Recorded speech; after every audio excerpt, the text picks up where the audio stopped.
টাইটানিকের লোহা খাচ্ছে ভয়ঙ্কর প্রাণী। গভীর সমুদ্রে ঘটছে রহস্যজনক কাণ্ড।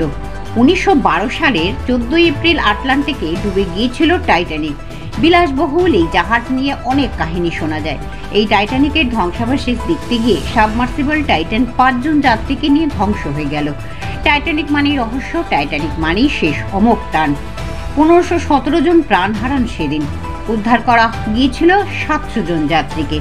দীর্ঘ 73 বছর পর 1985 সালে যন্ত্রচালিত অনুসন্ধানের পর টাইটানিকের ধ্বংসাবশেষ খুঁজে পান একদল বিজ্ঞানী। রবার্ট ব্যালড নামে ফরাসি বিজ্ঞানী টাইটানিককে খুঁজে বের করেন। ধারণা পাওয়া যায় সমুদ্রের নিচে এটির অবস্থান সম্পর্কে।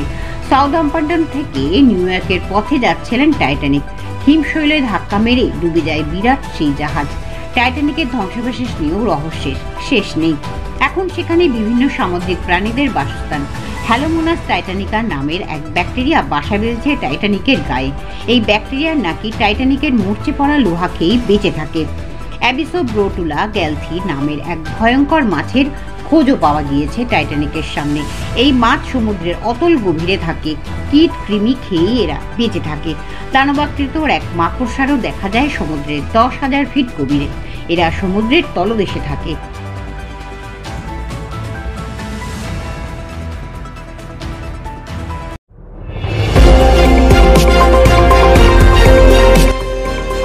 আমার বাংলা, সঙ্গে থাকুন, সঙ্গে রাখুন আমার বাংলা।